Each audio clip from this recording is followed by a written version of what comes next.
ओम सहजात्म स्वरूप परम गुरु। हम जिनेश्वर की वाणी का पद ले रहे हैं, परम कृपाणु देव का। हमने उसका पहला पद ले लिया है। अभी दूसरा पद सकल जगत हितकारिणी हारिणी मोह तारिणी भवाब्दी मोक्ष चारिणी प्रमाणी छे, वो वाला लेंगे। तो रामदास, आपसे शुरू करते हैं। पेज नंबर बता देना रामदास।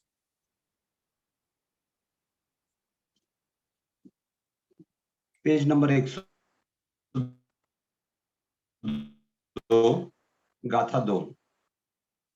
सकल जगत हितकारिणी हारिणी मोहतारिणी 102। ओके, आवाज नहीं आ रहा ओके, है। कनेक्टिविटी का प्रॉब्लम नहीं ना? नहीं, बराबर है। हाँ, 102 पेज नंबर। सकल जगत हितकारिणी हारिणी मोहतारिणी भावाब्दी मोक्षचारिणी प्रमाणी छे। सकल जगत हितकारिणी, सकल जगत हितकारिणी हारिणी मोह तारिणी भावाब्दी मोक्षचारिणी प्रमाणी तथा प्रमाणी ऐसी यह वाणी की वाणी यदि अंश मात्र भी समझ में आ जाए तो कैसा फल देती है वह, और वह कैसी है। ऊपर पहला पद कहा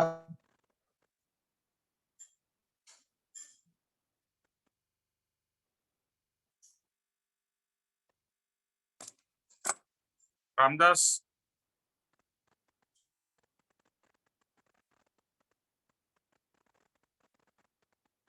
रामदास,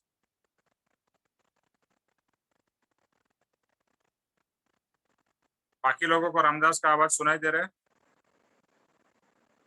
नहीं निमेश भाई, ही इज नॉट ऑडिबल। आवाज नहीं आ रही। ओके, एक काम करें, सीटी जी आप ले लीजिए।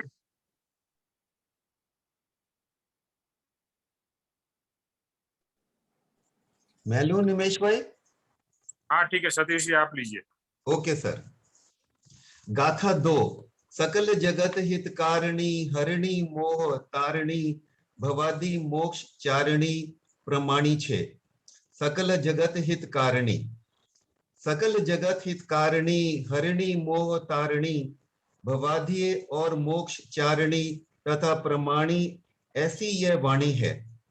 जिनेश्वर की वाणी यदि अंश मात्र भी समझ में आ जाए तो कैसा फल देती है, और वह कैसी है।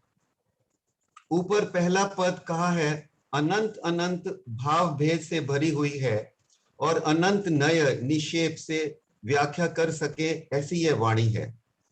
यह मन निक्षेप भाव भेद ये सब जैसे हैं उसी प्रकार उनका महात्म्य समझ में आ जाए, फिर जीव इस वाणी का फल क्या है वह समझ सकता है। यह वाणी कैसी है, पूरे ब्रह्मांड के जीवों को का कल्याण करे ऐसी यह वाणी है। मोह माया असक्ति भाव अर्थात मैं और मेरा इन भावों को हरा देने वाली, लूट लेने वाली ऐसी यह वाणी है।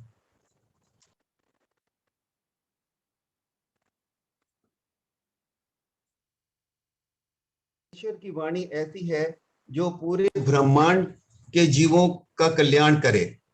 वह अनंत प्रकार से, अनंत भेद से और अनंत नय से समझाती है कि मोक्ष है, मुक्ति है और उसका उपाय भी है, जिससे सर्व कर्मों से जीव कर्म रहित हो सकता है और मोक्ष को प्राप्त कर सकता है, जहां केवल सुख और शांति है। जिनेश्वर की वाणी बताती है कि आत्मा के सिवाय संसार में मेरा और कुछ भी नहीं। सभी जड़ दूसरा, आप क्या नेक्स्ट पैराग्राफ पढ़ रहे हैं? जी नहीं, पहले का ही मैं कर रहा था निमेश। अच्छा ठीक है, हमारे में दो मेरा डिफरेंट है। ठीक है, आप कंटिन्यू करिए। वो मेरा बीच में कॉल आ गया, उससे डिस्टर्ब हो गया थोड़ा सा। अच्छा अच्छा, तो पहला पैराग्राफ ही चालू है ना? हाँ, पहला पैराग्राफ ही है सर। ओके।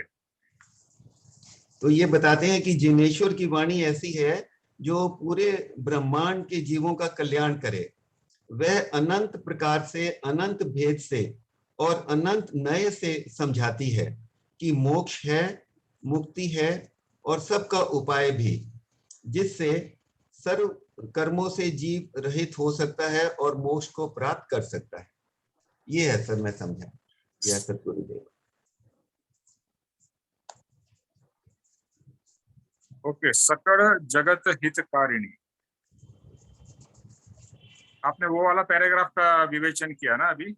जी हाँ, सकल जी जी हाँ, जी जी। सकल जगत हितकारिणी हारिणी मोह तारिणी भवाब्दी मोक्षचारिणी। इसमें पहले तो इसका एक शाब्दिक अर्थ है, सकल जगत हितकारिणी। तो सकल जगत को हित करने वाली, हित मतलब बेनिफिट करने वाली, ऐसी जिनेश्वर की वाणी। हारिणी मोह, मोह को हरण करने वाली है, मोह को निकालने वाली है। तारिणी भवाब्दी, यानी कि इस भव से पार लगाने वाली और मोक्ष की तरफ ले जाने वाली ऐसी जिनेश्वर की वाणी है। अभी सकल जगत हितकारिणी, तो जिनेश्वर की जो वाणी है उसका अगर अंश भी समझ में आ जाए तो वो फल कैसा देती है, यानी जो भी हम कर रहे हैं वो सब उसका कुछ ना कुछ हमें फल मिलना चाहिए। आज तक हमने जो भी किया उसमें शायद ये हमने चेकिंग नहीं की कि हमें क्या फल मिल रहा है और कितना हमारा प्रोग्रेस आत्मा का हो रहा है। यहाँ पर परम कृपाणुदेव ये कहते हैं कि सकल जगत हितकारिणी, ये पूरे जगत का हित करने वाली है। और जगत का हित की बात जब भी करते हैं तभी हमें अपने हित के बारे में सोचना है कि जगत का हित तभी होगा जब भी मैं अपने हित के बारे में, या मेरा हित होगा, मेरा कल्याण होगा। ओके, क्योंकि जब तक आपका कल्याण नहीं हो दूसरे का आप कल्याण कर भी कैसे सकते हैं। तो सकल जगत हितकारिणी में पहले आपको या हमें अपने बारे में सोचना है कि ये मेरे को किस तरह से हितकारी ये वाणी है। तो जो ऊपर का जो पहला पद था, अनंत अनंत भाव भेद से भरी हुई है और अनंत अनंत नए निक्षेप से, वो जो वाणी है प्रभु की, जिनेश्वर की, तो नए निक्षेप, भाव, भेद, ये सब उसका महात्म्य जिनेश्वर की वाणी द्वारा हमें समझ में आता है और वो कोई भी जीव समझ सकता है। तो ये वाणी कैसी है? तो कहते हैं कि पूरे ब्रह्मांड का कल्याण, वापिस मैं यही कहूंगा, पूरे ब्रह्मांड का कल्याण अवश्य कर सकती है, लेकिन कभी हो सकता है जब भी जीव कल्याण करना चाहे। तो मैं अगर अपना कल्याण करना चाहूं तो मुझे जिनेश्वर की वाणी उपयोग में आएगी, वरना वो वाणी मुझे कोई फायदा नहीं देगी। भगवान की वाणी तो अनंत काल से चालू है, तो अब तक हमारा कल्याण क्यों नहीं हुआ? क्योंकि कल्याण मुझे करना है ऐसा भाव ही नहीं था, ऐसा कोई समझाने वाला ही नहीं था, और हमारी क्या गलतियां हो रही है वो बताने वाला भी कोई नहीं था, प्रत्यक्ष सदगुरु नहीं थे। तो ये सब के कारण की वजह से हमारा कल्याण नहीं हुआ है। बट भगवान की तो वाणी कैसी है कि सकल जगत, सब जगत के हर एक जीव का कल्याण कर सकती, ऐसी उनकी वाणी में क्षमता है। और वो क्या करती है वाणी? आज तक हमारा मोक्ष क्यों नहीं हुआ है? तो मोक्ष को बाधा करने वाले दो चीजें हैं, मोह और माया। मोह माया से अगर हम छूटते हैं तो मोक्ष की प्राप्ति कर सकते हैं। तो मोह माया से भगवान की या जिनेश्वर की वाणी हमें मुक्त कराती है। और मोह माया का दूसरा नाम क्या है? आसक्ति भाव। यानी पर पदार्थ के लिए हमारा जो आसक्ति भाव है, पर पदार्थ के लिए जो अट्रैक्शन है, जिसके कारण हम उसके साथ में बंध जाते हैं, और वह दूसरा नाम है मैं और मेरा। ये जो भाव है ना, मैं और मेरा, ये निरंतर चलता ही रहता है और ये आगे भी आएगा, उसमें और डिटेल में जाएंगे। तो मैं और मेरा का भाव जो है वह भाव को हरण कर लेते हैं, यानी वो जो नेगेटिव, यानी जो भाव हमें बांध के रखे हुए हैं, जो भाव से हमारा अकल्याण हुआ, कल्याण नहीं हुआ है, अकल्याण हुआ है, वो है मोह, माया और मैं और मेरा, या अहम भाव और ममत्व भाव। उससे हमें मुक्त कराती है, यानी कि वो ये सब जो भाव जो आत्मा को बंद करके रखे हुए, बांध के रखे हुए हैं, उस भावों से हमें मुक्त कराती है, हरने वाली है, हरने वाली है, यानी कि उसका हरण कर लेते हैं। जैसे कहते हैं ना कि रावण ने सीता का हरण किया था, मतलब उसको लूट लिया था, उनको उठा ले गए थे। तो ये भगवान की वाणी कैसी है कि हमारे अंदर के जो मोह, माया और सब कषाय विषय को हरण करने वाले, उससे मुक्त कराने वाले। Okay okay, next paragraph, Sweety जी।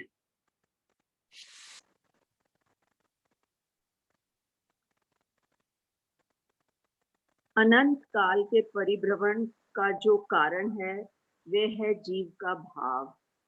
एक इस भाव के कारण अनंत काल से जीव का परिभ्रमण चल रहा है। कौन सा भाव? पर अन्य पदार्थ को अपना माना वह भाव। ये एक ही भूल, बस, दूसरी कोई नहीं। कितनी आश्चर्यकारक बात है कि पर अन्य पदार्थ को अपना मानना, ये एक भूल अनंत काल तक परिभ्रमण कराती है। और जिनेश्वर की वाणी का एक वचन परिभ्रमण से मुक्त करा सकता है, अर्थात उस भाव का क्षय, कैंसलेशन कर सकता है। परंतु ऐसा विचार जीव को कभी उत्पन्न नहीं हुआ। जिनेश्वर की वाणी एक वचन से नहीं, परंतु अनंत भाव भेद से भरी है। यदि उस रीत से यथार्थ समझ में आ जाए तो हम सबके लिए, सभी जीवों के लिए अवश्य मोक्ष का कारण बनती है, जरूर बनती है। यहाँ ये समझा रहे हैं कि सबसे पहले तो हमें ये मान लेना है, ये गूढ़ कर लेना है कि ये जिनेश्वर की वाणी हमें अवश्य मोक्ष की ओर लेके जा रही है, मोक्ष जरूर दिला सकती है। और हमारा जो परिभ्रमण का कारण है वो है हमारा भाव। हमने हमेशा पर भाव, सबसे पहले तो आई थिंक हम सब ये जानते हैं कि जो शरीर है ये भी मेरा नहीं है, फिर भी इस भौतिक संसार में जीव अपने शरीर के लिए, जो कि मेरा नहीं है, जो कि कुछ इट्स वेरी टेम्पररी, हर किसी को ये मालूम है, बट फिर भी जो हम अपने बॉडी के लिए, शरीर के लिए करते हैं, वो हम अपने आप, अपनी खुद, अपनी आत्मा को रियलाइज करने में अगर वो हम समय लगाएं तो हमें मोक्ष की ओर अपने भाव जरूर प्रकट होंगे। पर हमारी सबसे बड़ी भूल है, जो मैं बार बार in the cycle of birth and death ये बार बार ये ला रही है, क्योंकि हम पर को अपना मानते हैं, अपने आप को भूल जाते हैं। सबसे बड़ी मनुष्य की यही भूल है, और कि हम पर को अपना मानते हैं और अपने आप को भूल जाते हैं। अपने स्व में जाना है, अपने स्वभाव में जाना है।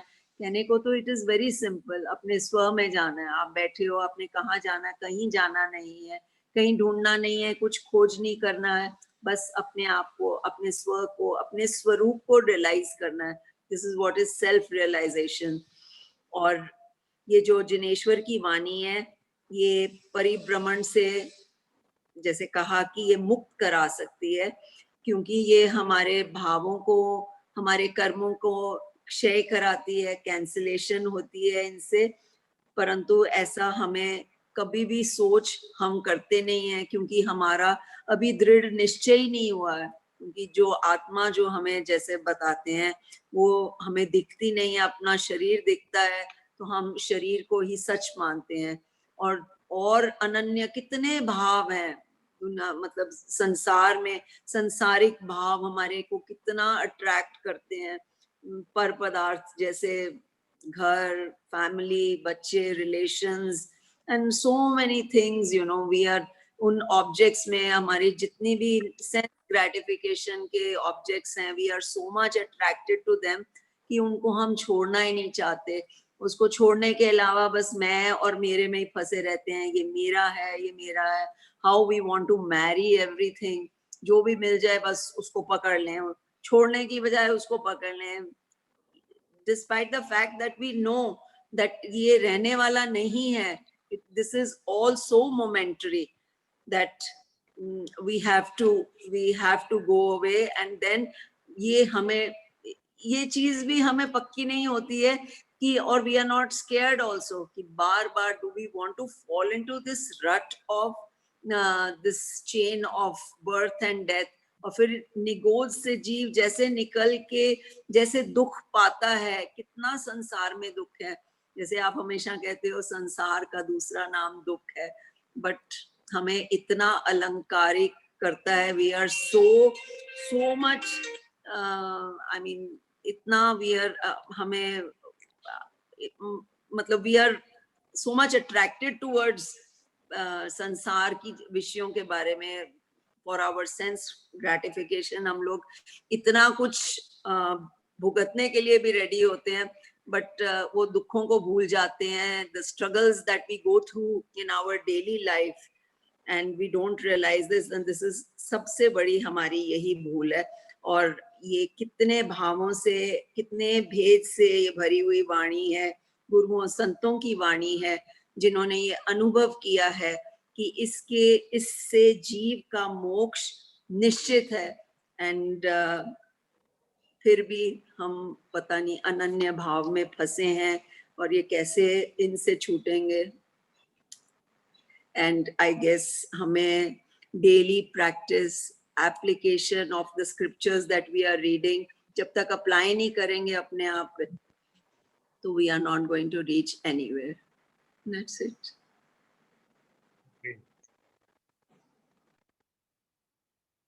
तो पहला ही लाइन में पापा जी ने लिखा है कि अनंत काल से जो हमारा परिभ्रमण हो रहा है उसका कारण क्या है, तो भाव, इन्वर्टेड कॉमास में भाव शब्द लिखा है।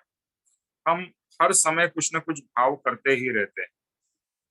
परम कृपाणु देव ने उनके बहुपुण्य केरा में लिखा है कि क्षण क्षण भयंकर भाव मरने का अहोराचिर। क्षण क्षण, हर एक क्षण, हर एक सेकंड हम कुछ न कुछ भाव या विभाव करते रहते हैं।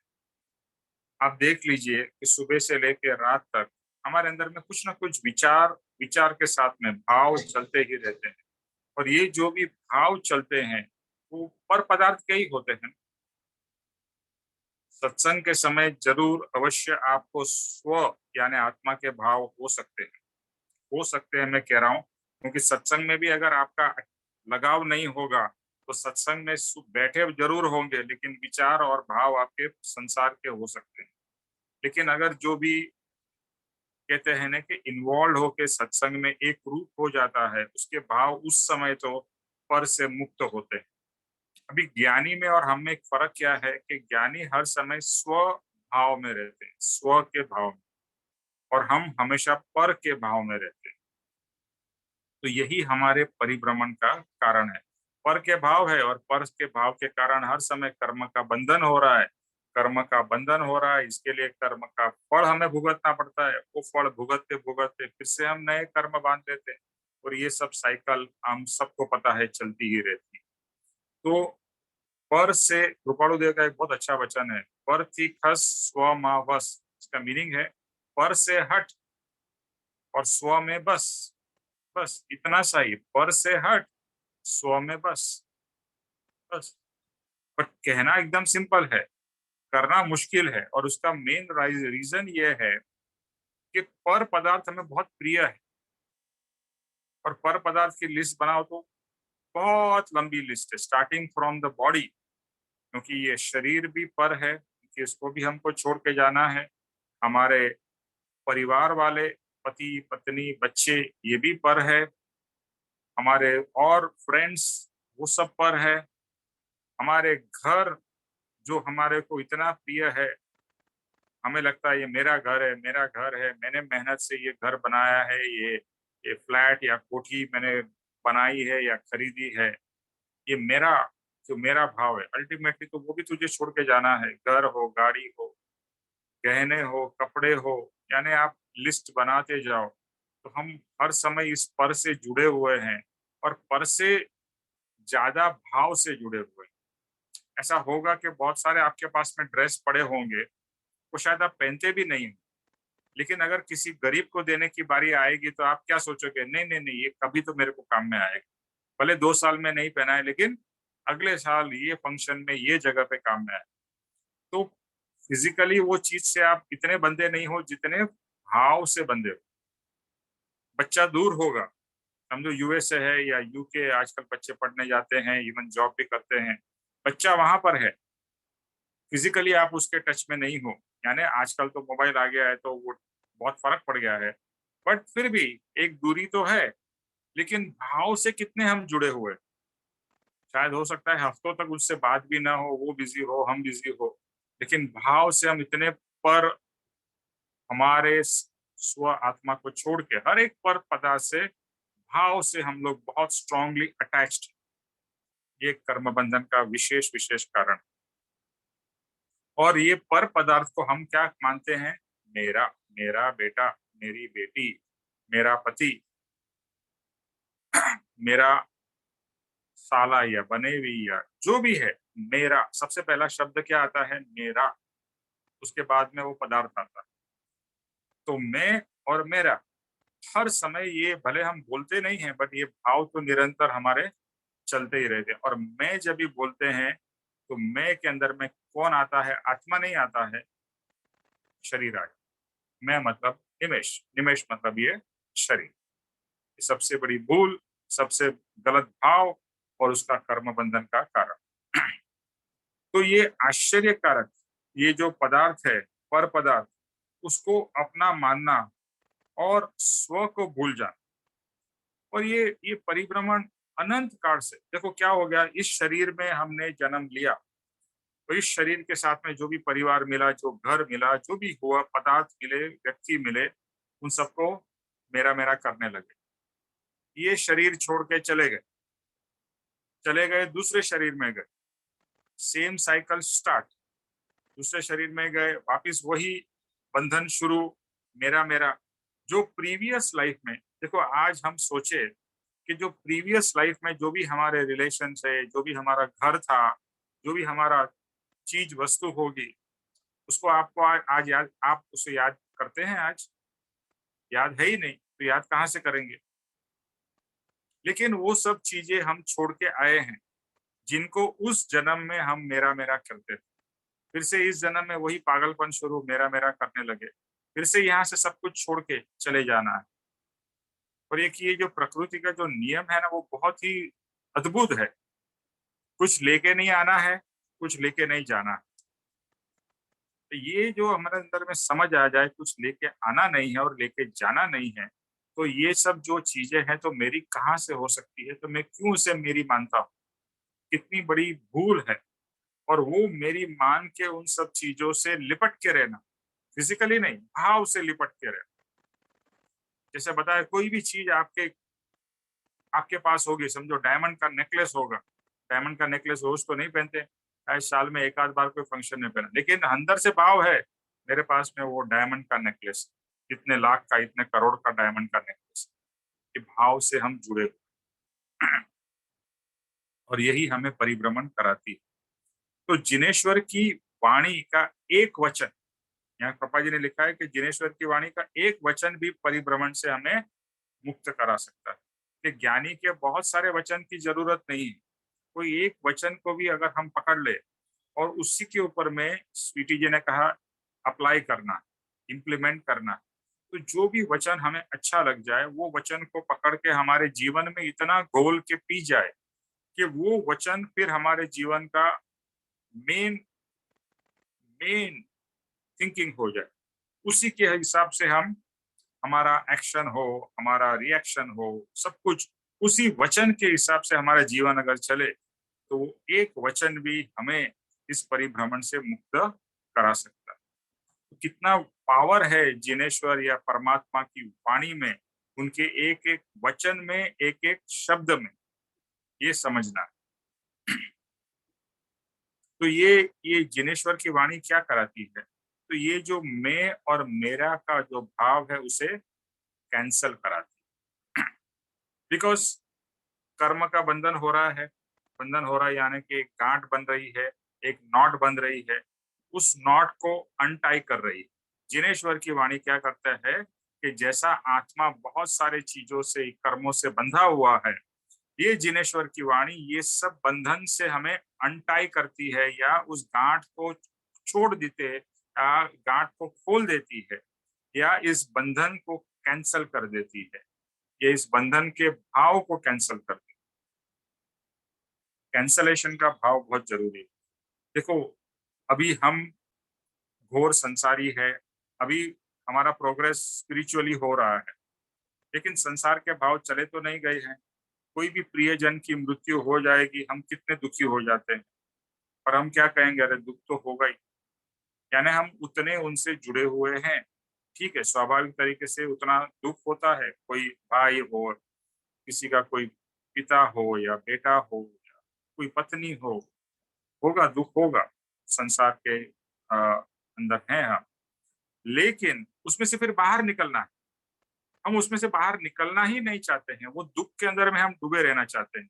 जो भी पर पदार्थ का भाव है ना, हो जाएगा, उसमें से बाहर निकलना है। उसको पापा जी ने क्या किया, कैंसल करना है, उस भाव को कैंसल करना है। ठीक है, ये व्यक्ति थे, ये मेरे भाई थे या पति थे, मेरे जीवन में आए, तो आज उनका और मेरा संबंध, यानी जो इस संसार का संबंध था, वो पूरा हो गया। इसके लिए वो चले गए, उनकी याद भी आएगी, लेकिन समझ पक्की कर लेनी है कि मैं आत्मा हूं, और कोई भी मेरा पिता नहीं हो सकता है, कोई मेरा पति नहीं हो सकता है, कोई मेरा बेटा नहीं हो सकता है, कोई मेरा भाई नहीं हो सकता है, क्योंकि मैं आत्मा हूं, मैं शरीर नहीं हूं, मैं निमेष नहीं हूं। ये भाव इतना स्ट्रांगली हमें अंदर से प्रकट करना है, और ये जिनेश्वर की वाणी ये भाव प्रकट करा सकती है। ऐसी जिनेश्वर की वाणी की खूबी है, वो समझाती है ये सब बात, ये तत्व समझाती है कि तू समझ, तू आत्मा है, और तेरे को छोड़ के बाकी सब क्या है, पर है। तो जिनेश्वर की वाणी के द्वारा ये सब भाव उत्पन्न होते हैं। और इसकी जो वाणी कैसी है, तो अनंत भाव और भेद से भरी हुई है। तो ये अनंत भाव भेद से जो भरी हुई है, वो वाणी अवश्य मोक्ष का कारण बनेगी, या हमारे मुक्ति का कारण बनेगी। Okay, next paragraph Sunita ji.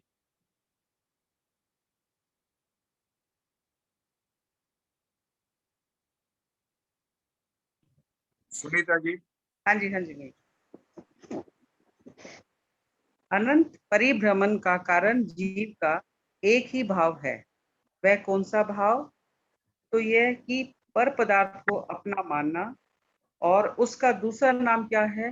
वह है मोह। यह मेरा है ऐसा मानना, यह मोह है। यह मेरा घर है, यह मोह है। यह मेरा है, यही तो मोह है। मेरा कह के जिस भी पदार्थ को हम की जब जब बात की है, वह मोह है, राग है। और यह मेरा नहीं है, वह द्वेष है। बगल का घर जल रहा है, मेरा कहाँ है? रास्ते पर कोई लुट गया, मैं कहाँ लुटाऊं? यह मेरा फलां है। मतलब जहां मेरा आया वहां राग है, जहां मेरा नहीं वहां द्वेष है। दोनों के लिए एक शब्द है मोह। इस मेरा तेरा को अथवा राग को, द्वेष को संपूर्ण रीत से लूट लेने वाली, हरा देने वाली ऐसी क्या है? तो वो है जिनेश्वर की वाणी। हमारा जो अनंत परिभ्रमण जब जीव का है, वो उसका एक ही कारण है, वह है हमारा भाव। क्योंकि हम अपने भाव जो बनाते हैं इस जीवन में, उसी के कारण हम जैसे फंसते चले जाते हैं, और उसकी वजह से हमें बार बार अति परिभ्रमण में आना पड़ता है।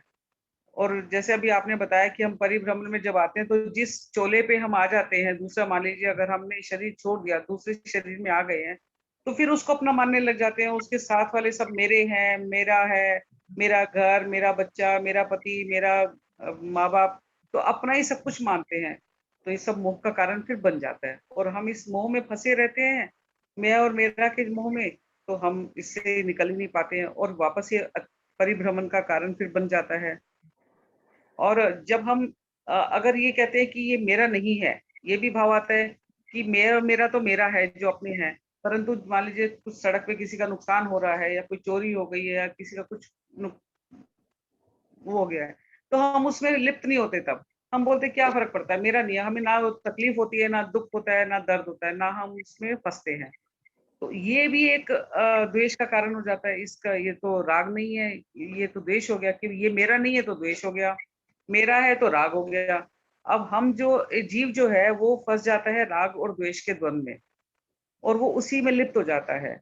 और लेकिन इस राग और द्वेष का असली कारण तो मोह ही है कि भई मेरा है तो मेरा मोह हो गया जी, ये नहीं है तो मेरा मोह नहीं है। तो ये जो हम संसार में समझते हैं ना कि भई जो मेरे चंद हैं गिने-चुने लोग, वो मेरे हैं, बाकी संसार मेरा नहीं है। कोई कुछ भी हो जाए, हमें कोई इफ़ेक्ट नहीं करता। इतनी न्यूज़ हम सुनते हैं रोज़, बाहर वालों की तो हमें कोई इफ़ेक्ट नहीं करती। और एक अपने की कोई न्यूज़ आ जाए तो हम अफ़ेक्टेड हो जाते हैं कि ऐसा क्यों हुआ? तकलीफ़ होती है, मन को दुःख होता है। घर वालों के लिए हम हर वक़्त एक वरीड रहते हैं कि भई बच्चा कैसे सेफ है कि नहीं है या किसी को कुछ हो ना जाए। तो ये मन के जो भाव हैं, ये हमें इस मोह के अंदर लिप्त रखते हैं, जिसकी वजह से हमें अति परिभ्रमण में वापस बार-बार आना पड़ता है। और जब इस राग और द्वेष के इन सबको जो मेरा-तेरा जो हमारे दिमाग में चलता रहता है 24 घंटे। जैसे अभी आपने बताया था कि भई अगर मान लीजिए मेरे पास सूट है, साड़ियाँ हैं, मैं चाहूँ कि भई अपने वालों को तो मैं 1 मिनट में दे दूँगी, अच्छा जी आपको पसंद है ले लीजिए। मान लीजिए मेरी बेटी आई है, मैं बोलूँगी ले जा बेटा जो तुझे पसंद है ले जाइए। परंतु यही कोई और माँग ले, तो नहीं अभी मेरे काम आ जाएगी, मुझे चाहिए। तो ये जो भाव है ये बहुत इसमें मेरा-तेरा तो है। और अभी हम इससे निकल नहीं पाए हैं, हम ज्ञान में हैं अवश्य और कोशिश कर रहे हैं कि हम इससे परिभ्रमण से बाहर निकल जाएँ ताकि क्योंकि वापस इसी रोटेशन में ना आएँ। कि जिस भी जन्म जहाँ भी जन्म लेंगे हम उसी में लिप्त हो जाएँगे। फिर वो उसी के अंदर मैं मेरा शुरू हो जाएगा, मोह का भाव शुरू हो जाता है। अब इस मोह को निकालने के लिए जो मेरा-तेरा है, ये राग-द्वेष को निकालने के लिए इसकी एक ही हमारे पास तोड़ है, एक ही काट है, वह है जिनेश्वर की वाणी। जिससे हमारे मन की जो कहते हैं आँखें, मन के चक्षु जो खुल जाते हैं कि भई ये तो सब कुछ भी नहीं है। ना हम कुछ लेकर आए थे, ना हम कुछ लेके जाने वाले हैं। फिर क्यों हम लिप्त हो रहे हैं इसके अंदर? और सब कुछ यहीं रखा रह जाएगा। हम चले जाएँगे, आँखें बंद हो जाएगी तो सब ना बेटी है, ना बेटा है, ना मेरा है, ना तेरा है। बॉडी बन जाता है इंसान। नाम नहीं रहता, अपना भी खुद का नाम नहीं रहता, कहते हैं बॉडी को ले जाइए। तो जब बॉडी बन जाती है, जिसका कोई रिश्ता नहीं होता है, कोई लेन-देन नहीं होता उस वक़्त, सब छोड़ देते हैं 1 मिनट में। तो उसके लिए हम क्यों मोह पालते हैं? क्यों हम इस राग-द्वेष में फँसते हैं?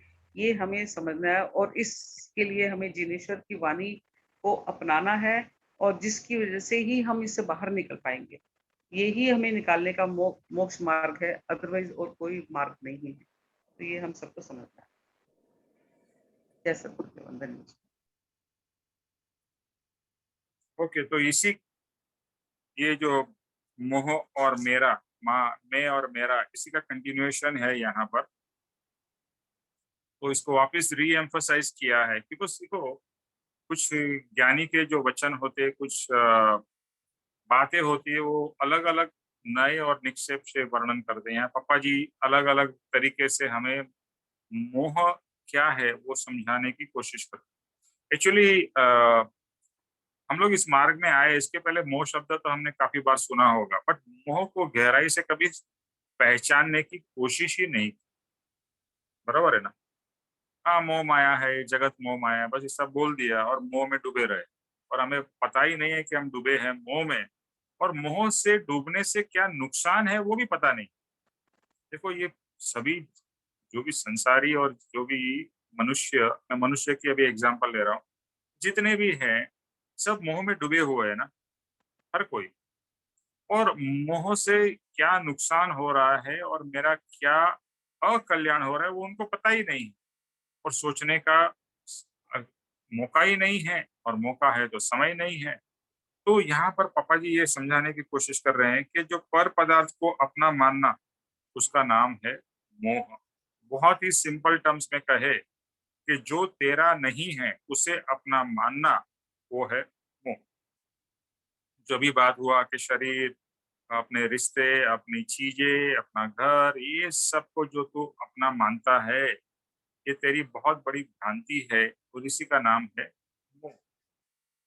और मोह से छूटना बहुत मुश्किल है। देखो एक बात समझ जाइए, यहाँ पर पढ़ने समय और सुनते समय इजी लगता है, लेकिन मोह बहुत बहुत, जिसका दूसरा नाम है मोहनीय कर्म, और मोहनीय कर्म को कर्मों का राजा कहा गया है।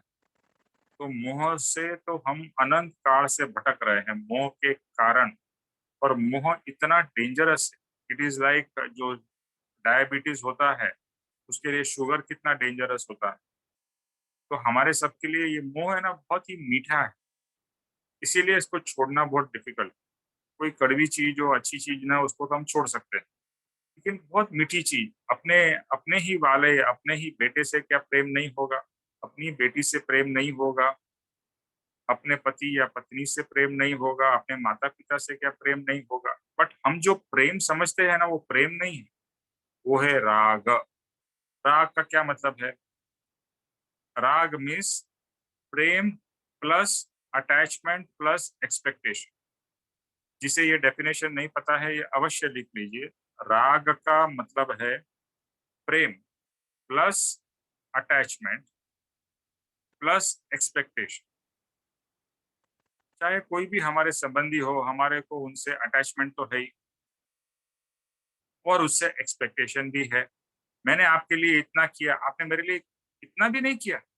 हम पति पत्नी के अंदर में ऐसा होता ही है ना, मैंने आपके लिए ये छोड़ दिया, मैंने ये किया, मैंने ये किया, पर आप मेरे लिए ये भी नहीं कर सकते। जैसे हम बच्चे को भी बोलते हैं, अपने फ्रेंड्स को भी बोलते हैं, तो वहां पर बहुत स्ट्रॉन्ग एक्सपेक्टेशन और अटैचमेंट तो भरा पड़ा है। तो ज्ञानी राग और प्रेम का हमको डिफरेंस समझाते हैं। जिनेश्वर की वाणी हमें राग और प्रेम का डिफरेंस समझाते हैं कि जैसे बताया, raag is equal to prem plus attachment plus expectation. आप एक्सपेक्टेशन निकाल दो, आप अटैचमेंट निकाल दो, तो फिर क्या बचेगा? प्रेम। प्रेम बहुत अच्छी चीज, प्रेम पवित्र है, प्रेम एक भगवान की प्रसादी है। लेकिन सिर्फ अपने वाले से ही प्रेम नहीं करना है, पूरे जगत से, जगत के हर एक जीव से प्रेम करना है।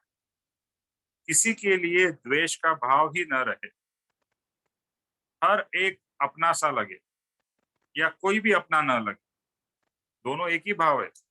भगवान के लिए सब अपने हैं और कोई भी अपना नहीं है। That is universal love, but no attachment and no expectation. इसी तरह से हमें भी ये कल्टीवेट करना है, इस तरह का प्रेम। तो अभी यहाँ पर क्या बताया है कि ये मेरा है, तो वहां पर राग है, मोह है मेरा, वहां पर राग आ ही जाता है, अटैचमेंट एंड एक्सपेक्टेशन आ जाती है।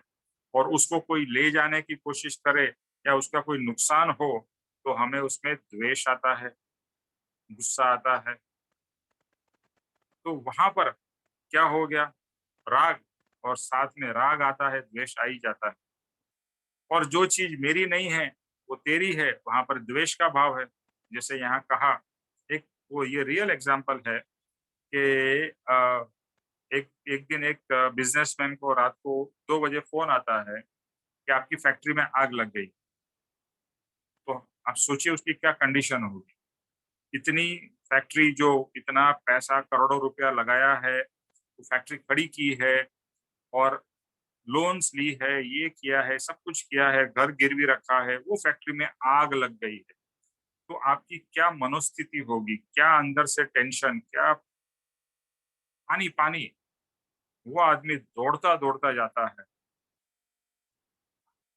पहुंच जाता है वहां पर, और वहां जाके क्या देखता है कि मेरी फैक्ट्री में आग नहीं लगी, बाजू वाली फैक्ट्री में आग लगी है। वो आग की जो लपटें थी, ऐसा लग रहा था मेरी फैक्ट्री में आग लगी। क्या भाव होता है? हाश, मेरी फैक्ट्री को आग नहीं लगी, दूसरे की आग लगी है, मुझे क्या होता है ना, मुझे क्या, मेरी तो आग नहीं लगी है। वहां द्वेष उसका है। वो जल गया, वो मर गया, उसका उसका नुकसान हो गया, तो वहां द्वेष भाव, या मेरा यहाँ राग भाव है, वो तेरा वहां द्वेष का भाव है। तो इस तरह से ये राग और द्वेष, ये भाव निरंतर हमारे चलते ही रहते हैं। कोई भी समय ऐसा नहीं है चाहे वहां पर राग ना हो रहा हो या द्वेष ना हो रहा हो। इसीलिए कहा ना, भाव जो है वो कर्म बंधन का और परिभ्रमण का कारण। और ये राग द्वेष सूक्ष्म से सूक्ष्म, आपको लगेगा मैं तो कुछ कर ही नहीं रहा हूँ, बट बिना करे भी आपका मन और विचार और आपका ये जो भाव की जो क्रिया, वो तो चलती ही रहती है। कि कौन से समय आपके विचार और भाव नहीं चलते, आप बताइए। हम सब अगर देखें तो हमें रियलाइज होगा कि हर क्षण हम विचार और भाव करते ही रहते हैं। और वो भाव है, उसमें पर भाव है, पर भाव में आधा राग का भाव है या द्वेष का भाव। जैसे पापा जी हमेशा बहुत अच्छी तरह कहते हैं, ये मुझे चाहिए, ये राग भाव है, मुझे नहीं चाहिए, ये मेरे से दूर हो जाए, वो द्वेष का भाव है। तो मेरी चीज मुझे चाहिए, या जो अच्छी है मुझे चाहिए, जो खराब है वो दे दो। जैसे अपनी अभी ड्रेस की बात हो रही थी, अभी ड्रेस फट गई है और मैं पहन नहीं सकती हूँ, मेरी और घर वाले को किसी को दे नहीं सकती हूँ, ठीक है काम वाले को दे दे। लेकिन वहां पर देने का भाव से ज्यादा ये है कि मेरे तो अभी यूज में नहीं है, चलो फिर बोलेंगे क्या, अरे बेचारी को काम में तो आएगा, अरे से दया का भाव दिखाएंगे, वो दया नहीं है। इस तरह से हमारे निरंतर के भाव विभाव चलते ही रहते हैं। और ये जो मोह है, इसको जो लूटने वाला है, इसको हरण कर लेने वाला है, वो है जिनेश्वर की वाणी। और ये जिनेश्वर की वाणी ही भगवान की जो वाणी है, वही हमें गुरु या सदगुरु हमें देते हैं, जिससे हमें ये सबसे मुक्ति मिले। ठीक है, नेक्स्ट हर्ष जी, हर्ष डिंगरा जी, नेक्स्ट पैराग्राफ पढ़िए। हाँ जी सर। हारिणी मोह, ये मोह क्या है? एक ही भूल, एक ही भाव की भूल कि पर पदार्थ अर्थात आत्मा के सिवाय के जितने पदार्थ हैं वे उन सब के प्रति एक ये मेरा है, ऐसा भाव, और ये मेरा नहीं ऐसा दूसरा भाव। जब कोई कहता है यह मेरा है और बाकी का सब यह मेरा नहीं है, तो यह मेरा और तेरा का जो भेद है वह मोह है। इस मोह को हराने वाली, लूट लेने वाली ऐसी जिनेश्वर की वाणी है, अर्थात यह मोह टूट जाए ऐसी ये वाणी है। यहीं तक है ना सर? पैराग्राफ पूरा हो गया ना? हाँ जी, हाँ जी। ओके बस। हारिणी मोह यानी मोह को हरने वाली जिनेश्वर की वाणी है। तो उसी के लिए कह रहे हैं कि ये मोह क्या है। हम जो बार बार भूल करते हैं कि ये मेरा है, मेरा है, एक ही भूल, एक ही भाव की भूल। ये भाव है हर पदार्थ के लिए, कोई भी चीज पसंद आ जाए, ये मेरी है, ये मेरे को चाहिए। तो अन्य पदार्थ अर्थात आत्मा के सिवाय के जितने पदार्थ हैं उन सब के प्रति एक ये मेरा है। मतलब हम आत्मा को तो अपना मानते नहीं, समझते नहीं, और आत्मा के सिवा जो संसार में जितने भी पदार्थ हैं उन सबको कहते हैं ये मेरा है। जबकि हमें कहना चाहिए कि आत्मा मेरी है, मैं आत्मा हूं। ऐसा भाव ये मेरा नहीं, और ऐसा दूसरा भाव जब कोई कहता है ये मेरा है बाकी सबका ये मेरा नहीं है, तो यही जो भाव है ये मोह है। ये मेरा है, ये तेरा है, यही मोह है। और इन सब जो विचार हैं, ये सब भाव हैं हमारे, इनका नाम ही मोह है। और अगर हम जिनेश्वर की वाणी को अच्छे से अपने मन में धारणा कर लें, समझ लें, तो ये सब बातें हमारे दिमाग से, हमारे मन से हट जाएंगी और मोह टूट जाएगा। ये ऐसी वाणी है, यानी इस वाणी का इतना महत्व है कि हम सब ये मोह से निकल जाएंगे। जी।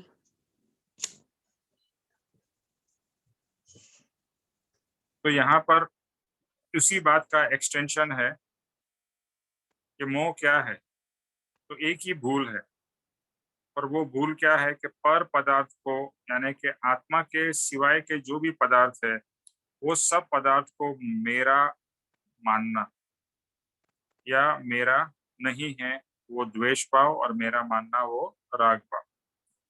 अभी देखो ये बात अलग अलग नए और निक्षेप जो बात है ना, वही बात आ रही है। अलग अलग तरीके से पापा जी और परम कृपाणु देव हमें समझाने की कोशिश कर रहे हैं कि सकल जगत हितकारिणी हारिणी मोह, हारिणी मोह, मोह को हरने वाली है। जो मोह, जैसा एक बोलता है ना कि किसी के अंदर में दूसरी आत्मा आके प्रेत आत्मा आ जाती है, तो वो क्या करती है, प्रेत आत्मा उसके पूरा कंट्रोल हाथ में ले लेती है, और वो जो ओरिजिनल आत्मा है वो कुछ नहीं कर पाती। तो ये मोह है ना, एक तरीके से हमारे ऊपर में बैठी हुई प्रेत आत्मा है, और मोह पूरा कंट्रोल अपने हाथ में ले लेती है, और हम अपने आप को भूल जाते हैं। सब कुछ जो समझ है, देखो सुना तो हमने हजारों लाखों बार है, हम क्या लेके आए थे, क्या लेके जाने वाले हैं, लेकिन वो हमारे को जरा भी असर ही नहीं करता है। हम कितने ही लोगों की मृत्यु देखते हैं कि वो व्यक्ति चला गया, सब कुछ छोड़ के चला गया, एवरीथिंग एक एज इट इज, चाहे वो पैसे वाला हो, अंबानी हो या एक गरीब हो, हर एक का एक ही सिचुएशन है। जो था सब कुछ छोड़ के, अपने शरीर तक को छोड़ के, अपने एक एक चीजों को छोड़ के वो चला। तो यहाँ से हमें ये पकड़ना है कि मेरा क्या है। जो मेरा होगा वो मेरे साथ आएगा, जो मेरा नहीं है वो रह जाएगा। एक तो सिंपल सी बात, हम किसी के घर में गए, उनकी चीजें इस्तेमाल की, कुछ दिन रहने गए, इस्तेमाल की, लेकिन जब भी जाते हैं तो क्या वो सब चीजें हम लेके जाते हैं? ऑब्वियसली हमें पता है ये हमारी नहीं, उनकी है। तो हम जैसे आए थे, जो हमारी चीजें लेके आए थे, चले गए। तो आत्मा भी इस तरह से एक इस शरीर में आया है एज अ गेस्ट बन के, और कुछ समय के बाद में जितनी आयुष्य है उतने समय तक रह के फिर वो चला जाएगा। लेकिन यहाँ पर ये भूल ये हो जाती है, वहां पर हम गेस्ट के घर में गए हैं तो हमारे को ये बहुत क्लियरली पता है कि ये मेरी चीजें नहीं है, मैं उपयोग भले कर रहा हूँ, उनका बाथरूम है, उनके चीजों का इस्तेमाल खा रहा हूँ, एवरीथिंग जो मैं जैसे करता हूँ वैसे सब उपयोग कर रहा हूँ, बट हर समय ये पता है कि ये मेरी नहीं। यही एप्लीकेशन हमें हमारे जीवन में डालना है कि हम जो भी चीजों का उपयोग तो करने वाले ही, शरीर है, शरीर को टिकाना है, खाना पीना करना सब कुछ है, लेकिन हर समय ये भाव अंदर से चलता रहे ये मेरी नहीं। जो भी चीज पे मैं हाथ रखूं, मैं फोन पे हाथ रखूं, तो तुरंत मैं क्या बोलूंगा, ये मेरा फोन, और अंदर से एक और भाव आना चाहिए, ये मेरा नहीं। कहने के लिए मेरा है, व्यवहार के पॉइंट ऑफ व्यू से ये मेरा फोन है, बट मेरा नहीं है, क्योंकि कुछ समय के बाद में ये फोन चला जाएगा या दूसरा नया फोन आएगा, या फिर मैं ही चला जाऊंगा, फोन भले रह जाए। और जितनी भी चीजें हम देखते हैं और हम सोचते हैं कि मेरी है, अंदर से एक भाव हमें करना है कि ये मेरी नहीं, और ये भाव करते रहना पड़ेगा। यानी जो मेरा मेरा का भाव है उसको कैंसल करते जाना पड़ेगा, वो करना बहुत ही जरूरी है। और हर समय ये सोचना है कि मैं आत्मा हूँ, ये मेरा नहीं है और मेरा हो भी नहीं सकता है, क्योंकि एक आत्मा जो पदार्थ ऐसा अद्भुत और अलग है, उसका आत्मा कैसा पदार्थ है? तो आत्मा एक स्पिरिचुअल पदार्थ, राइट, फिजिकल नहीं है। तो उसकी कोई भी चीज फिजिकल कैसे उसकी चीजें बन सकती? ये तो चेतन है, तो चेतन का कोई भी अचेतन वस्तु चेतन की कैसे हो सकती? क्योंकि जब भी हम बाकी सब चीजों की बात करते हैं वो सब चीजें क्या है? अचेतन, चेतन नहीं है, जड़ है। तो चेतन की जड़ चीजें कैसे हो सकती है? और मैं स्वयं चेतन वो आत्मा हूं। और ये जब रियलाइजेशन हर समय कराते रहना है अपने आप को, कुछ भी हो जाए। और देखो एक सबसे अच्छी जो बात पापा जी ने बताई है वो मुझे बहुत अच्छी लगती है, कोई भी चीज गुम हो जाए, टूट जाए, फूट जाए, और महंगी हो और बहुत आपको प्रिय हो, दुख होगा आपको, अवश्य होगा। पापा जी कहते हैं जितना दुख है, जितनी मात्रा में दुख है, उतना आपका उस पदार्थ का मोह है। बराबर है? जैसे बताया, एक डायमंड का अगर नेकलेस है, उसका डायमंड या डायमंड का नेकलेस चोरी हो गया, आपको बहुत दुख होगा, बहुत, गिर गया या चोरी हो गया। लेकिन एक आर्टिफिशियल ज्वेलरी है वो चोरी हो गई, कितना दोनों में डिफरेंस होगा आपके दुख में?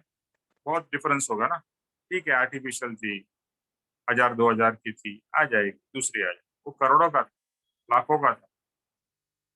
डिफरेंस, क्योंकि हमने उसको इतनी वैल्यू दे के रखी हुई है, और वो वैल्यू की इतनी कीमत, ये मेरा, ये। तो कहने की बात ये है कि जिस समय इतना दुख हो रहा है, उस समय ये रियलाइजेशन हमें लाना है कि ये डायमंड का नेकलेस हो या ये नेकलेस आर्टिफिशियल ज्वेलरी हो या कोई भी चीज हो, मेरी नहीं है। तो मैं दुखी क्यों हो रहा हूं? ये मेरी नहीं है। मुझे दुख किस बात का हो रहा है? और दुख हो रहा है इसका मतलब ये मेरी, मैं मान रहा हूं। ये जो आपको इंट्रोस्पेक्शन अंदर करना है और ये भाव से दूसरे भाव को कैंसिल करना है। देखो, जैसे बोलता है ना, हीरा हीरे को काटता है, ऐसे एक भाव ही दूसरे भाव को काट सकता है। तो ये भाव से भाव का कटिंग करना है। तो ये जो मोह का भाव है उसको ज्ञान के भाव से कट करना। ये मेरा नहीं, चला गया, ठीक। जितने समय मेरे पास में रहने वाला था वो रहा, जिस समय उसका जाने का समय आया वो चला गया, ठीक है, हो गया, फिनिश। ये बहुत ही अंदर से समझ, सम्यक समझ, सम्यक मतलब सही समझ लानी है। सिर्फ अंदर से बोलो कि नहीं नहीं मेरा नहीं था, और अंदर से आपको बहुत फील होता रहे, तो वो भाव को कोई कैंसिलेशन नहीं हो रहा है। समझ लानी है कि नहीं है मेरा, और मेरा हो नहीं सकता है। पहला तो ये सोचना है ये मेरा नहीं है, और दूसरा ये भाव लाना है मेरा हो ही नहीं सकता। चेतन का अचेतन या जड़ पदार्थ कभी भी चेतन का नहीं हो सकता, यानी मेरा नहीं हो सकता। तो ये सब जो मेरा मैंने भाव जो बांध के रखा है, ये जो मोह है, इस मोह से कौन मुझे छुटा सकता है? तो वो है जिनेश्वर की वाणी। जिनेश्वर भगवान की वाणी जो आज हमको हमारे सदगुरु के द्वारा मिल रही। जिनेश्वर भगवान की वाणी परम कृपाणु देव के द्वारा और पूज्य पप्पा जी के ये पुस्तक के द्वारा हमें मिल रही है। जिनेश्वर की वाणी, परम कृपाणु देव और पूज्य पप्पा जी। वाणी वही है, तत्व वही है, आज हमें पप्पा जी के द्वारा मिलता है। तो ये जो जिनेश्वर की वाणी है, ये हमें मोह से मुक्त करेगी। और जितना हमें सदगुरु में या परमात्मा में प्रेम होगा ना, ये बहुत इंपॉर्टेंट है, जितना हमें सदगुरु या परमात्मा में प्रेम होगा, उतना संसार के चीजों के प्रति मोह या राग कम हो। इसके लिए एक बहुत अच्छी सेइंग है, निरागी को राग करने से निरागी हो सकते हैं। इसको राग करना है, राग तो हमें करना आता ही है, हम राग ही करते रहते हैं। अब तक हमने संसार के और पर पदार्थ के प्रति राग किया, अभी हमें ज्ञानी के प्रति निरागी, निरागी मतलब जो प्रत्यक्ष ज्ञानी, जो निरागी है, जो राग से मुक्त हो सके हैं, उनके प्रति राग करना है। उनके राग में, उनके प्रेम में जो भी बोलना है, आप गिर जाओ, प्रेम में पड़ जाओ, बस अपने आप दूसरे रागों से मुक्त होते जाओगे। इतना अद्भुत process. Okay okay, next paragraph, Veeta ji. Nimesh भाई बुक नहीं है मेरे पास, मैं कहीं बाहर हूँ। अच्छा, ओके, सरोज जी।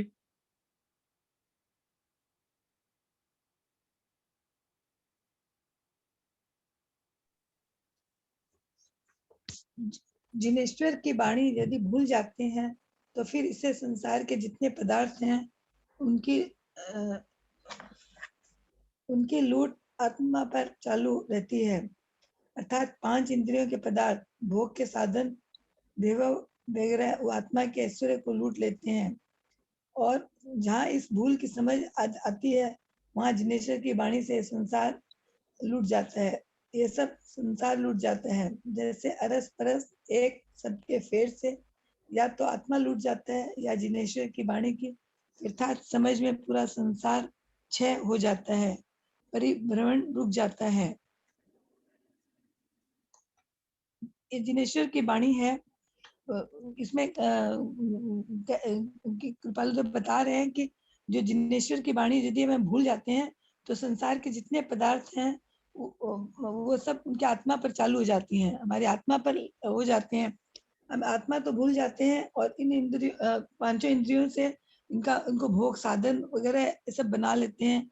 और अपना इस भूल को समझ जब आती है, जब जिनेश्वर की वाणी से ये संसार सारा लूट जाता है।